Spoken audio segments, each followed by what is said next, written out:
మీ వైపు నుంచి కూడా సంపూర్ణంగా సహకారం ఉండాలి. మీరు ఈ తెలంగాణలో భాగస్వాములు, ఈ తెలంగాణ రాష్ట్ర సాధనలో మీడియా మిత్రులు అంతంత క్రియాశీలక పాత్ర పోషించారు. ఈరోజు మా అధికారులు చేపడుతున్న కార్యక్రమాలను మీరు పెద్ద ఎత్తున ప్రజలకు వివరించాలి. మొన్న మెగాస్టార్ చిరంజీవి గారు డ్రగ్స్ నియంత్రణలో తన వంతుగా ముందుకొచ్చి వారొక వీడియోని అద్భుతంగా తయారు చేసి మా డిపార్ట్మెంట్కి ఇచ్చిండ్రు. చిరంజీవి గారు లాంటి వాళ్ళు ముందుకొచ్చి తెలంగాణ ఈ దేశంలో ఉన్న యువత డ్రగ్స్ మహమ్మారిన పడితే జరగబోయే నష్టాన్ని వారే ముందుకొచ్చి ఒక అవేర్నెస్ ప్రోగ్రాంలో వారు భాగస్వాములు అయినందుకు, ఆ విజువల్స్ మా కోసం ఇచ్చినందుకు చిరంజీవి గారిని మనస్ఫూర్తిగా నేను అభినందిస్తున్నా. సినిమా ఇండస్ట్రీలో ఉండే ప్రముఖులకు కూడా నా సూచన, మీ కొత్త సినిమాలు రిలీజ్ అయినప్పుడు టికెట్ ధరలు పెంచుకోవడానికి జీవోల కోసం ప్రభుత్వాల దగ్గరకు వస్తున్నారు, కానీ సామాజిక సమస్య అయిన సైబర్ క్రైమ్, డ్రగ్స్ నియంత్రణలో మీరు మీ సామాజిక బాధ్యతను నెరవేర్చడం లేదు అని మా ప్రభుత్వం భావిస్తుంది. నేను మా అధికారులకు సూచన చేస్తున్నా, రేపు ఎవరైనా కొత్త సినిమా రిలీజ్ అవుతుంది, సినిమా ధరలు పెంచాలి అని ప్రభుత్వం దగ్గరికి అప్లికేషన్ వస్తే వాళ్ళు డ్రగ్స్ నియంత్రణ, సైబర్ క్రైమ్ నియంత్రణలో ఒక అద్భుతమైన వీడియో ఫుటేజ్ను ఆ సినిమాలో ఏ స్టార్స్ ఉన్నారో అదే స్టార్స్తో వాళ్ళు ఒక ప్రోగ్రాం మనకు చేసి ఇవ్వాలి. అది ప్రీ కండిషన్.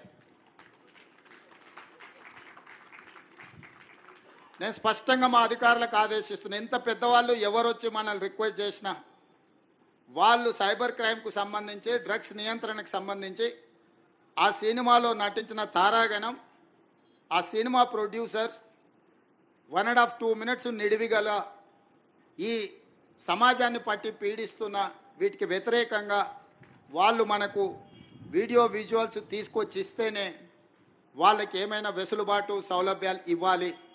ఎందుకంటే సమాజం నుంచి ఎంతో వాళ్ళు తీసుకుంటున్నారు, సమాజానికి వాళ్ళు కొంతైనా ఇవ్వాలి, అది వాళ్ళ బాధ్యత.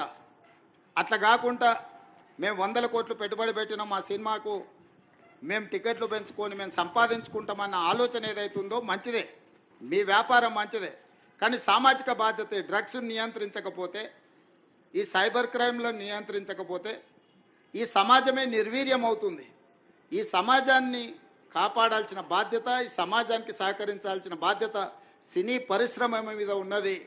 కాబట్టి ఎవరైతే ఏదైనా ఈ ప్రభుత్వం నుంచి ఏదైనా సహకారం కావాలి అని వస్తే వాళ్ళు సమాజానికి సహకరించాలి. ఇది ఒకటే మా ప్రీ కండిషన్. మా అధికారులకు కూడా నేను సూచన చేస్తున్నా. And at the same time మా సైబరాబాద్ కమిషనర్ అవినాష్ మహాంతి గారికి కూడా నా సూచన, ఎందుకంటే మ్యాక్సిమం సినిమా షూటింగ్స్ మీ ప్రాంతంలోనే అవుతాయి లేదా రాచకొండలో అవుతాయి. వాళ్ళు సినిమా షూటింగ్లకు పర్మిషన్కి వచ్చినప్పుడు మీరు ఈ రిక్వెస్ట్ను వాళ్ళ ముందు పెట్టండి. వాళ్ళు ఏమన్నా సినిమా తీసుకొని, కానీ ఆ సినిమాలో ఉన్న తారాగణంతో ఈ డ్రగ్స్ నియంత్రణ కోసం, సైబర్ క్రైమ్ నియంత్రణ కోసం 1.5-2 minutes నిడివి కలిగిన చిత్రాన్ని మనకు ఒకటి వాళ్ళు తయారు చేసి మనకి ఇవ్వాలి. అట్లా ఇచ్చిన వాళ్లకు ప్రత్యేకంగా రాష్ట్ర ప్రభుత్వం వెసులుబాటు కల్పిస్తుందని మీరు చెప్పాలి, వాళ్ళకు సూచన చెయ్యాలి అని చెప్తూ, రాష్ట్రంలో ఉండే అన్ని థియేటర్ల యజమానులకు కూడా నేను INPR డిపార్ట్మెంట్కి ఈ వేదిక మీద నుంచి ఆదేశాలు ఇస్తున్నా. ప్రతి సినిమా థియేటర్లో తప్పకుండా సినిమా ప్రారంభానికంటే ముందు సైబర్ క్రైమ్కు సంబంధించి, డ్రగ్స్ నియంత్రణకు సంబంధించి న్యూస్ రీల్ల రూపంలో ఉచితంగా మీరు ప్రదర్శించాల్సిందే. అట్లా ప్రదర్శించిన థియేటర్లకే భవిష్యత్తులో అనుమతుల విషయంలో కానీ ఇతర విషయంలో కానీ ప్రభుత్వం సహకరిస్తుంది. నేను చిన్నగా ఉన్నప్పుడు ఎప్పుడు సినిమా థియేటర్కి వెళ్ళినా ప్రధానమంత్రులు, ముఖ్యమంత్రుల విదేశీ పర్యటనలు లేకపోతే తీసుకున్న గొప్ప కార్యక్రమాలకు సంబంధించిన వాటిని చూపించేది. ఇప్పుడు ఆ సామాజిక బాధ్యత నుంచి సినిమా పరిశ్రమ, సినిమా థియేటర్ల యజమానులు ముందుకు రావడం లేదు.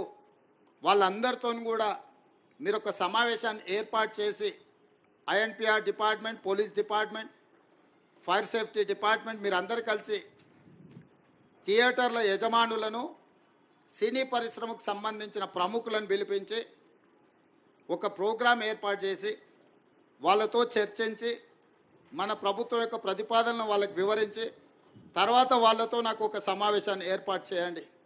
మన ప్రభుత్వం యొక్క ఆలోచనను, విధానాన్ని వాళ్ళకి చెబుదాం, వాళ్ళ సహకారం తీసుకుందాం.